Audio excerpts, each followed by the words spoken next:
तुम्ही स्वतः त्यांची परिस्थिती तुम्ही बघितलेली आहे स्वतःच्या डोळ्यातून, खरी आहे ना?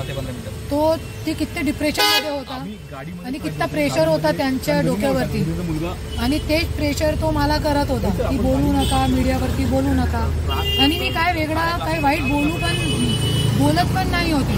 मी फक्त इतका बोलत होती की न्यायालयाच्या आणि माझे जे ॲडव्होकेट होते त्यांचा धन्यवाद, फक्त इतका मी बोलत होती.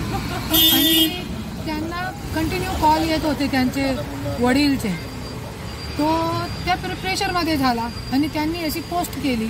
आणि माझ्याकडे सगळे जे खोटे आरोप माझ्यावरती करावतात धनंजय मुंडे, सगळे फेटाळण्यासाठी माझ्याकडे सगळे पुरावे आहे. मी त्या देखावण्यासाठी दाखवू शकते. त्यांनी जी पोस्ट केलेली आहे, एक मिनिट, त्याचंच आहे का इंस्टाग्रामचं? नाही, उसका अकाउंट नाही. तो कोणी त्याच्याकडनं करून घेतले का ती पोस्ट?